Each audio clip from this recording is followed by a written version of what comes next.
guys, welcome back to my YouTube channel. Welcome back to another vlog you guys. So Goa series lo idi third video anamata and this is our day 2 in Goa.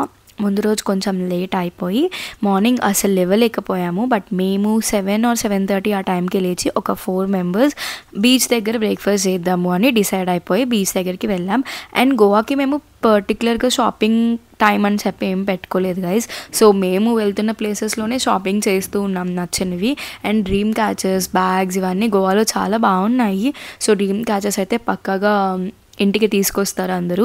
So నేను కూడా అట్లనే కొన్ని కొనుక్కున్నాను అనమాట. Prices అయితే పక్కా bargain చేయాలి, వాళ్ళు కొంచెం హై ప్రైసెస్ చెప్తారు.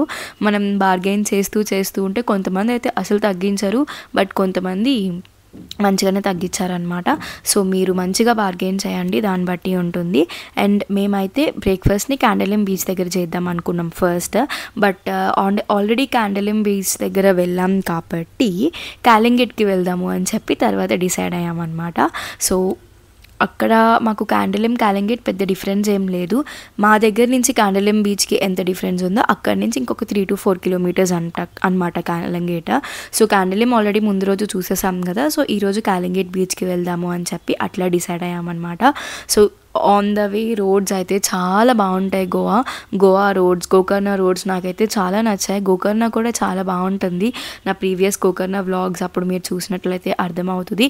ఎవరైనా ఇంకా చూడకపోతే, కొత్తగా ఎవరైనా సబ్స్క్రైబ్ చేసుకున్నట్లయితే ట్రావెల్ వ్లాగ్స్ నా ఛానల్లో కూడా ఉంటాయి, అవి చెక్అవుట్ చేయండి, మీకు హెల్ప్ఫుల్ అవుతాయి. ఎందుకంటే వర్కల, గోకర్ణ అవన్నీ నేను విజిట్ చేశాను.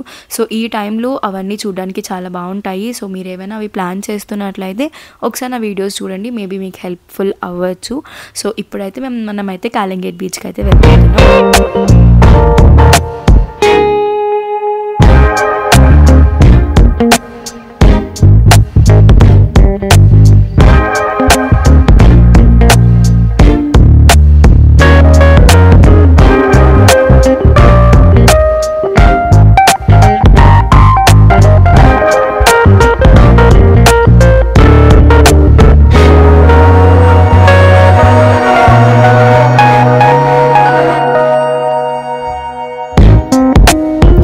ఇది మన కాలింగెట్ బీచ్ అనమాట. సో నిన్న నైట్ మనం క్యాండలింకి వెళ్ళాం కదా. సో ఇప్పుడైతే కాలింగెట్ బీచ్కి అయితే వచ్చేసాము. అన్ని బీచెస్లో వాటరే కదా సౌమ్య, ఏం డిఫరెన్స్ ఉంటుంది అనుకోకండి. ప్రతి బీచ్కి ఒక్కొక్క డిఫరెన్స్ ఉంటుంది. అండ్ ఇక్కడ శాండ్ కూడా చాలా సాఫ్ట్ ఉంది కంపారిటివ్లీ క్యాండలిం బీచ్ కన్నా. నాకైతే చాలా నచ్చింది. అండ్ మేము ఇక్కడికి వచ్చేసరికి 8:30 అట్లా అయినట్టుంది. చూసారు కదా, అప్పుడే క్రౌడ్ అంతా వచ్చేసింది. డిసెంబర్ కదా, సో ఇంకా మొత్తం టూరిస్టే ఉంటారు. అండ్ ఎటు చూసినా హల్చల్ ఉంటుంది. అండ్ షాక్స్ అవన్నీ మంచిగా రెడీ అయిపోతున్నాయి మార్నింగ్ టైమ్స్కి. నార్మల్గా కొన్ని ప్లేసెస్లో ఈ షాక్కి కూడా పే చేయాలి అని ఉంటుంది. బట్ మేము వెళ్ళిన దగ్గర వాళ్ళు ఏం చెప్పారు అంటే బ్రేక్ఫాస్ట్కి మీరు పే చేయండి, షాక్కి మళ్ళీ సపరేట్గా పే చేయాల్సిన అవసరం లేదు అని చెప్పారు. మాకైతే ఇది చాలా చాలా నచ్చింది. అండ్ మంచిగా ఇక్కడ కూర్చొని బ్రేక్ఫాస్ట్ చేస్తూ డ్రింక్స్ తాగుతూ, డ్రింక్స్ అంటే నేను మాక్టైల్స్ గురించి చెప్తున్నాను, మీరు కాక్టైల్స్ తీసుకుంటే అది మీ ఇష్టం, మీకు ఓకే. అండ్ నేను మాక్టైల్స్ కూడా తీసుకోలేదు బికాజ్ అందులో షుగర్ ఉంటుంది కాబట్టి. ఈ గోవా ట్రిప్లో అసలు ఎంత కష్టమైంది తెలుసా గైస్, నేను నా క్రేవింగ్స్ని కంట్రోల్ చేసుకోవడం షుగర్ విషయంలో. మా ఫ్రెండ్స్ ఏమో ఊరికూరికనే డెజర్ట్స్ ఆర్డర్ చేస్తారు. అండ్ ఆ డెజర్ట్స్ ఎంత టెంప్టింగ్గా అనిపిస్తాయో, బట్ నేను మాత్రం అది తినలేను. అండ్ ఇంకొకటి ఏంటంటే ఇక్కడ హ్యూమిడ్ ఉంటుంది, వేడి ఉంటుంది. సో ఏదైనా ఊరికూరికనే వేడిగా కాకుండా ఏదైనా చల్లగా కూడా తినాలి అనిపిస్తుంది కదా. బట్ నాకైతే అది ఆప్షనే లేదు, జస్ట్ చిల్ వాటర్ తప్పితే. ఎంత కష్టం ఉంటుంది చెప్పండి. నా ఫ్రెండ్స్ ఏమో ఏం కాదు ట్రిప్స్లో తినేసే అని చెప్పి నన్ను కాంప్రమైజ్ చేశారు. బట్ నేను నో మీన్స్ నో అన్నట్టు చాలా గట్టిగా ఉన్నాను. ఇలాంటి టైమ్స్లోనే కదా మనల్ని మనం టెస్ట్ చేసుకునే ఫేజెస్ వస్తాయి. సో అందుకనే అనమాట నేను అనుకున్నా ఇంటర్నేషనల్ ట్రిప్ వెళ్తేనే నేను తింటాను అని అనుకున్నాను. అప్పటి వరకు నేను తినకూడదు అని అనుకున్నా. అండ్ మెయిన్గా నాకు ఆమ్స్టర్డామ్లో ఐస్ క్రీమ్స్ ట్రై చేయాలని ఉండింది. హాయ్ గాయ్స్, సో ఈరోజు డే 2 ఇన్ గోవా అనమాట. యాక్చువల్లీ మార్నింగ్ క్లిప్స్ అన్నీ చూసారు కదా. అండ్ డే 1 అస్సలు నాకు కుదరలేదు మీ అందరితో మాట్లాడడానికి ముందు వ్లాగ్లో. ఇప్పుడు కూడా మార్నింగ్ అసలు కుదరలేదు. డైరెక్ట్గా కాలింగెట్ బీచ్కి వెళ్ళిపోయాం. అసలు రెడీ అవ్వలేదు, ఏం చేయలేదు, జస్ట్ బ్రేక్ఫాస్ట్ చేద్దాము అని చెప్పేసి అక్కడికి వెళ్ళిపోయాం షాక్ దగ్గర అక్కడ. సో ఇప్పుడు మంచిగా రెడీ అయ్యి చూసారు కదా అవుట్ఫిట్ ఎంత క్యూట్ గర్లీ వైబ్స్ ఇస్తుంది కదా, నాకైతే చాలా చాలా నచ్చింది. మీకు ఎట్లా అనిపించిందో నాకు కమెంట్ సెక్షన్లో కమెంట్ చేయండి. అండ్ ఇప్పుడు మేము ఫాంటైనాస్కి వెళ్తున్నాము అండ్ ఇంకా అంజునా బీచ్ వాటికి వెళ్తాం అనుకుంటా. అండ్ ఈవినింగ్ వేరే ప్లాన్ ఉండింది. I'm really I don't know how to express, but అవన్నీ నేను మీకు తర్వాత బ్లాగ్లో ఇంకా చెప్తూ ఉంటాను. So stay tune. సో ఎప్పుడైతే ఫాంటైనాస్కి వెళ్తాము, ఫాంటైనాస్ మీకు అర్థమైందని అనుకుంటున్నాను. సో కొన్ని పిక్చర్స్ వీడియోస్ తీసుకొని దాని తర్వాత వేరే కెఫేకి వెళ్ళి మంచిగా తింటాము. అంతే ఈరోజు ప్లాన్ చాలా సింపుల్. అండ్ మోర్ ఓవర్ మేము నార్త్ గోవానే ఎక్స్ప్లోర్ చేస్తున్నాం గాయస్. సౌత్ గోవా అసలు పోతలేదు. సో నార్త్ గోవాలోనే మొత్తం మంచిగా టైం స్పెండ్ చేద్దామని డిసైడ్ అయ్యాము. నెక్స్ట్ టైం ఎప్పుడైనా చూద్దాం సౌత్ గోవా. అండ్ ఇంకా నార్త్ గోవాలో కూడా అన్ని ప్లేసెస్ మేము కవర్ చేస్తామో లేదో తెలీదు. అండ్ దూద్ సాగర్ కూడా ఫస్ట్ అనుకున్నాం, బట్ ఇప్పుడు ఎందుకు అది కుదరదేమో అనిపిస్తుంది. సో ఇలా ప్లాన్స్ అన్నీ చేంజ్ అవుతూ అట్లా అవుతున్నాయి అన్నమాట. మెయిన్గా మంచిగా చిల్ అవుదాము అన్న మూడ్లో ఉన్నాము. బాగా ఎక్స్ప్లోర్ చేయాలి అట్లా అన్నది ఏం లేదు. జస్ట్ నార్మల్గా మంచిగా చిల్ అవ్వాలి, కొంచెం మంచిగా రెస్ట్ తీసుకోవాలి అట్లా అనుకుని ఉండే లైక్ ఈ ట్రిప్. ఎందుకంటే ఎప్పుడు 2 nights 3 days అట్లనే ఉంటాం కదా, ఈసారి కొంచెం ఎక్కువ ఉన్నాం, లైక్ 3 nights 4 days అట్లాగా. సో అలా అనమాట. సో యా నెక్స్ట్ మనం మళ్ళీ వెళ్ళిపోదాం ఫాంటైనాస్కి వాటికి. ఆల్మోస్ట్ 12:30 అయిపోయింది కదా టైమ్. సో యా చలో. సో ఇంకా రెడీ అయిపోయి మేము ఫాంటైనాస్కి అయితే వెళ్ళిపోయాము. సో ఫాంటైనాస్ అనేది మనకి పంజం దగ్గర ఉంటుంది. మా దగ్గర నుంచి పంజంకి ఒక 8 kilometers ఉంటుంది.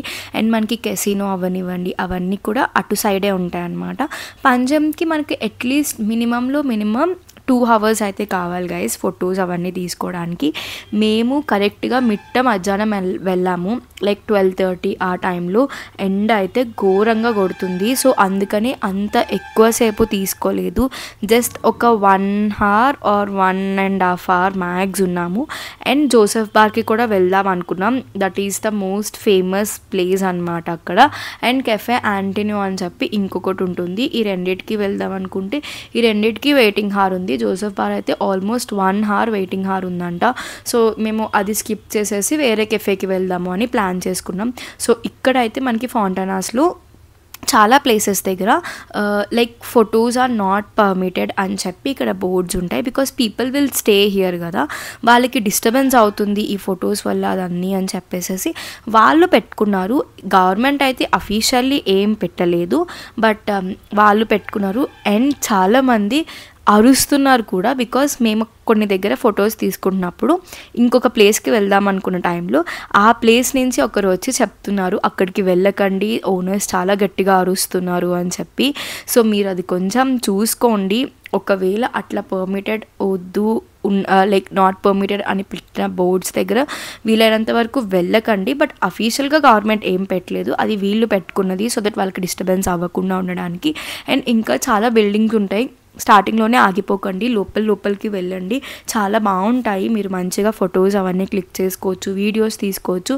అండ్ నాలాగా మీరు మధ్యాహ్నం రాకండి, మార్నింగ్స్ వెళ్ళడానికి ట్రై చేయండి. సో దట్ ఇంకా ఖాళీగా ఉంటుంది, మీకు ఇంకా వెయిటింగ్ పీరియడ్ ఉండదు ఒక ప్లేస్ దగ్గర ఒక స్పాట్ దగ్గర పిక్చర్స్ తీసుకోవాలి అంటే. సో అట్లా మీకు వెయిటింగ్ పీరియడ్ ఉండకూడదు. అండ్ వేడిని మీరు అవాయిడ్ చేద్దాము అనుకుంటే వీలైనంత వరకు 9:30-10 కల్లా మీ షూట్ అండ్ ఫొటోస్ షూట్ అన్నీ కంప్లీట్ చేసేసుకోండి. సో దట్ మీకు ఆ వేడి అనేది తాకదు. చూసారు కదా, జస్ట్ ఒక 40-45 minutesకే నా ఫేస్ అంతా ఇట్లా ఎట్లా అయిపోయిందో. అండ్ మోర్ ఓవర్ నేను గోవాలో ట్యాన్ అయినంతగా ఎక్కడ ట్యాన్ అవ్వలేదు. లైక్ వర్కల అప్పుడు కానీ లేకపోతే గోకర్ణ అప్పుడు కానీ ఎంత ట్యాన్ అయిపోయాను అంటే. అండ్ మెయిన్లీ నేను అసలు ఇక్కడ సన్ స్క్రీన్ ఎంత పెద్ద వాడలేదు గైస్, ఒక్కసారి పెట్టి వదిలేసాను. సో మేబీ దానివల్ల కూడా అనిపిస్తుంది, ఎందుకంటే నేను గోకర్ణకు కూడా అంత ట్యాన్ అవ్వలేదు గైస్, కానీ ఇక్కడైతే ఘోరంగా ట్యాన్ అయ్యాను. అండ్ ఇక్కడ నేను చెప్తుంది ఏంటంటే నిన్న మేము వెళ్ళాం కదా కేరావెలా కెఫే, సో అది అని చెప్తున్నా. బట్ యా అది సో ట్యాన్ గురించి మాట్లాడుతున్నాం కదా. అండ్ చెప్పాను కదా ఫొటోస్ పర్మిట్ చేయము అని చెప్పేసి పెడతారని బోర్డ్స్. సో ఇలా పెడతారనమాట వాళ్ళు డోర్స్ అన్నీ లాక్ చేసే ఉంటాయి, బట్ సడన్గా వచ్చేస్తారు. సో అది మీరు చూసుకోండి. అండ్ వాళ్ళకు కూడా ఇబ్బందే కదా ఊరుకునే అట్లా వచ్చి క్లిక్ చేసుకుంటే అదంతా. సో కొన్నిటి వాటి దగ్గర పెట్టారు, అలాంటి ప్లేసెస్లో మీరు అవాయిడ్ చేసేసేయండి. ఇంకా లోపల ఎక్స్ప్లోర్ చేయండి, లోపల ఇంకా చాలా చాలా ప్లేసెస్ ఉంటాయి.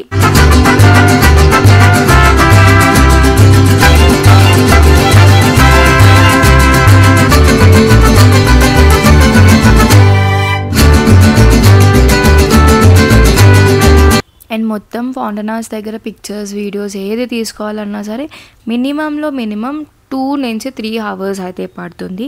అండ్ ఇక్కడ మేము ఒక బ్యూటిఫుల్ అండ్ టేస్టీ కెఫేని అయితే మేము ఫౌండ్ అవుట్ చేసాము నెక్స్ట్ డే రోజు.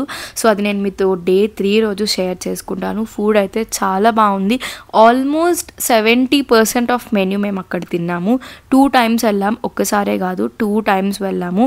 సో మీరు అర్థం చేసుకోవచ్చు అక్కడ ఫుడ్ అయితే ఎంత బాగుందో.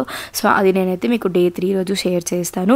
సో ఫౌంటైనర్స్ని మంచిగా ఎక్స్ప్లోర్ చేసేసేసి మేము ఇంకా లంచ్ తినడానికి వెళ్ళిపోయాం. అప్పటికే టైం 2:30 దాటేసింది అనుకోండి. ఎందుకంటే మేము వెళ్ళిందే 1 o'clock అయిపోయింది వెళ్ళేసరికి. ఫౌంటైనర్స్ 12:30 to 1 ఈ టైం మధ్యలో వెళ్ళాము. నాకు టైమింగ్ అదంతా గుర్తులేదు, బట్ ఒక 1.5 hour to 2 hours అయితే టైం స్పెండ్ చేసాము. ఇంకా సరే అని చెప్పి ఎవా కెఫేకి వెళ్దాము అంజునా బీచ్ దగ్గర అనుకున్నాం. మధ్యలో మాకు ఫ్లవర్ షాప్ కనిపించింది. నేను నా ఫ్రెండ్స్ అందరం ఈ బొకేస్ అన్నీ తీసుకున్నాము. ఎంత క్యూట్ ఉన్నాయి కదా. ఫస్ట్ నేను సన్ఫ్లవర్స్ అనుకున్నాను, దాని తర్వాత మళ్ళీ వేరే ఫ్లవర్స్ తీసుకున్నాను అనమాట. సో వాటితోటి మంచి పిక్చర్స్ కూడా అవన్నీ క్లిక్ చేసుకున్నాను, వీడియోస్ అవన్నీ కూడా క్లిక్ చేసుకున్నా. అవన్నీ చూడాలి అనుకుంటే నా ఇన్స్టాగ్రామ్ని ఫాలో అవ్వండి. సో ఇలాంటి వీడియోస్ అవన్నీ నేను అక్కడ పోస్ట్ చేస్తాను. సో దాని ఇన్స్టాగ్రామ్ ఐడి నేను నా డిస్క్రిప్షన్లో మెన్షన్ చేస్తాను, వెళ్ళి చెక్అవుట్ చేయండి ఇంట్రెస్ట్ ఉంటే. అండ్ అంజునా దగ్గర కూడా కొన్ని మార్కెట్ ఏరియాస్ ఉంటే అవి కూడా షాప్ చేస్తూ మేము ఎవా కెఫేకి వెళ్ళాము. అండ్ చెప్తున్నా కదా guys, ఎవా cafe is the most beautiful. అక్కడి నుంచి సన్సెట్ అయితే చాలా బాగుంటుంది. నో కంప్లైంట్ ఆ విషయంలో మట్టుకు. బట్ ఫుడ్ వచ్చేసేసి అస్సలు బాగాలేదు. టు బీ హానెస్ట్ నాకైతే అస్సలు నచ్చలేదు. మెన్యూలో చాలా లిమిటెడ్ మెన్యూ ఉంది, ఎక్కువ మెన్యూ లేదు. రైస్ ఐటమ్స్ అయితే 0 నన్ను ఉంటుంది. అండ్ మనకి 2 parts ఉంటుంది. మేము ఇటువైపు కూర్చున్నాం కదా ఇటు, అండ్ అటువైపు ఇంకొకటి ఉంది. అటు వెళ్ళొచ్చా, అటంతా ఖాళీగానే ఉంది. వెళ్ళొచ్చా అంటే వాళ్ళు అసలు ఏవేవో పిచ్చి రీజన్స్ చెప్పారు. లేదు వెళ్ళకూడదు, ఇంత బుకింగ్ చేయాలి, అంత పే చేయాలని ఏవేవో సిల్లీ రీజన్స్ చెప్పారు. అదైతే మాకు అస్సలు నచ్చలేదు. And coming to the food అయితే అస్సలు బాగాలేదు. మా ఫ్రెండ్స్కి తర్వాత స్టమక్ అప్సెట్ అయింది ఈ టూనా ఫిష్ శాండ్విచ్ అవన్నీ తినడంతో. సో నేనైతే అసలు వెళ్ళొద్దని రికమెండ్ చేస్తాను అక్కడికి. ఓవర్ హైప్డ్ అనిపించింది, నాకైతే అస్సలు నచ్చలేదు. అండ్ దాని తర్వాత మేము ఇక్కడ అంజునా బీచ్లో ఎక్స్ప్లోర్ చేద్దాము అని చెప్పేసి అయితే వెళ్ళిపోయాము. సో ఇక్కడ నుంచి సన్సెట్ చూద్దాం అనుకున్నాం, బట్ ఆ రోజు సన్సెట్ అంత ప్రాపర్గా అవ్వలేదు. అండ్ మాకు ఇక్కడ మ్యాగీ పాయింట్ ఒకటి కనిపిస్తే మ్యాగీ తిన్నామన్నమాట. అది తింటే కొంచెం బెటర్ అనిపించింది. ఓకే ఏదైనా తిన్నాము అనిపించింది. అండ్ మోరోవర్ మాకు బిల్ కూడా చాలా అయింది, 6,000 ఎంతో అయింది. అండ్ మేము అసలు చాలా తినలేదు, అంతెందుకు అయిందో కూడా మాకు అర్థం కాలే. అండ్ నైట్ ఇంకా మేము కెసినోకి వెళ్దాము అని స్టార్ట్ అయ్యాము. యాక్చువల్లీ ఫస్ట్ కెసినో అంటే నేను భయపడ్డాను ఎట్లుంటుంది ఏంటి అని చెప్పేసి. బట్ చాలామంది చిన్నపిల్లలు పెద్దవాళ్ళు కూడా వస్తున్నారు. అండ్ నేను వీడియో తీయకూడదు అనుకొని ఏం తీయలేదు, జస్ట్ చిన్న క్లిప్స్ తీసాను. కెసినో వీడియో బయటంతా తీసుకోవచ్చు, బట్ లోపల గేమింగ్ ప్లేస్ ఉంటుంది, అక్కడ మాత్రం తీయకూడదు. సో మేము వెళ్ళింది డెల్టన్ రాయల్ అనమాట. So which costed us 2,100 2,000. So buffet ఉంటుంది, మనం అన్లిమిటెడ్ ఫుడ్ ఉంటుంది, అదంతా బాగుంటుంది. దాని తర్వాత మనకు ఒక 1,000 రూపీస్కి కూపన్ ఇస్తారు, you can play. So play గురించి అదంతా చాలా నెగిటివ్ ఉంటుంది, ఎందుకంటే ఫస్ట్ డబ్బులు వచ్చినట్టే ఉంటాయి, దాని తర్వాత మొత్తం పోతాయి. చాలామందిని చూసాను 70,000 80,000 పెట్టి ఆడుతున్నారు. అండ్ అక్కడ వాళ్ళు చిప్స్ ఇస్తారు. సో మనం క్యాష్ ఇవ్వడం కాదు, ఒకటేసారి క్యాష్ తీసుకొని చిప్స్ తీసుకోవాలి. సో ఆ చిప్స్ మనం ఇస్తున్నప్పుడు మనకు తెలియదు లైక్ క్యాష్ ఇంత పెడుతున్నామా అన్నది. సో అదొక నెగిటివ్ పాయింట్ అనమాట. సో కెసినోకి వెళ్ళేటప్పుడు కొంచెం జాగ్రత్తగా ఉండండి, మైండ్ఫుల్గా ఆడండి. ఇదేదో జస్ట్ గోవాకు వచ్చాం కాబట్టి చూడాలి అన్నట్టు చూడండి, అంతేగాని ఓ పిచ్చిగా ఆడకండి. సో నా సజెషన్ అయితే అది, మీకు ఇష్టం ఉంటే పాటించండి, లేదంటే లేదు. బట్ యా ఎక్స్పీరియన్స్ చేయండి, ఏం కాదు, అంత బాగుంటుంది, అంత సేఫ్టీగానే ఉంటుంది. So no problem. అండ్ మేము వెళ్ళిన నెక్స్ట్ 2 daysకి కాజల్ అగర్వాల్ కూడా వచ్చారు, బట్ మేము అది మిస్ అయ్యాం. ఆ టైంలోనే మేము రిటర్న్ అయిపోయాం కూడా. సో అది మ్యాటర్. సో డే 2 అయితే ఇట్లా చిల్ అయ్యాం, ఇట్లా ఎంజాయ్ చేసాం. అండ్ కెసినోకి ఫస్ట్ మనల్ని ఒక బోట్ నుంచి లోపల ఇంకొక బోట్స్లో తీసుకెళ్తారు, బికాస్ కెసినో అనేది వాటర్లోనే ఉంటుంది, బికాజ్ ఆన్ ల్యాండ్ అనేది ఇల్లీగల్ కాబట్టి. సో నాకు తెలిసింది మ్యాటర్ అదే అనమాట. అండ్ లోపల అన్ని పార్ట్స్లో మనకి ఫొటోస్ తీసుకోవడానికి ఆప్షన్ లేదు. సో నేను అందుకనే ఇక్కడ నార్మల్గా నా దగ్గర ఉన్న క్లిప్స్ అయితే అటాచ్ చేశాను. So sorry for that. నేను ఫస్ట్ ఫొటోస్ తీసుకోకూడదు అనుకున్నాను, అందుకనే నేనేం తీయలేదన్నమాట అంత పర్టికులర్గా. సో దానివల్ల ఇక్కడ నా దగ్గర అన్ని క్లిప్స్ లేదు, బట్ తర్వాత పెట్టవచ్చు అని తెలుసుకొని అప్పుడు నేను ఇక్కడ అటాచ్ చేస్తున్నాను మీకు తెలియడానికి అని చెప్పి. సో ఇక్కడ మనకి ఫుడ్ దగ్గర ఇట్లా కొన్ని షోస్ అవన్నీ కూడా ఉంటాయి, మంచి ఎంటర్టైన్మెంట్ ఉంటుంది, బట్ కొంచెం మీరు చూసుకొని ఆడండి అంతే, కొంచెం మైండ్ఫుల్గా ఆడండి అంతే. సో డే 2 అయితే ఇట్లా మేము స్పెండ్ చేసాం గోవాలో, చాలా మంచిగా అయింది, చాలా గో విత్ ద ఫ్లో అన్నట్టు అయిపోయింది, నాకు చాలా నచ్చిందనమాట. సో డే 3 రోజు మేము ఏం చేసాం అండ్ వాటర్ స్పోర్ట్స్ అవన్నీ కూడా చేసాం మేము గోవాలో. అవన్నీ ఏంటి ఎట్లా అనేది నా ఫర్దర్ వీడియోస్లో నేను మీకు చూపిస్తాను. సో అవన్నీ మిస్ అవ్వకూడదు అనుకుంటే మీకు తెలుసు కదా ఏం చేయాలో. నా ఛానల్ అయితే సబ్స్క్రైబ్ చేసుకోండి. ఈ వీడియో మీకు నచ్చితే కనుక లైక్ చేయండి, మీ ఫ్రెండ్స్ అండ్ ఫ్యామిలీకి షేర్ చేయండి. అండ్ గోవా గురించి మీకు ఏమైనా డౌట్స్ ఏమైనా ఉన్నా సరే నాకు కమెంట్ చేయండి, నాకు తెలిసినంత వరకు నేనైతే చెప్తాను. So see in the next vlog guys, by.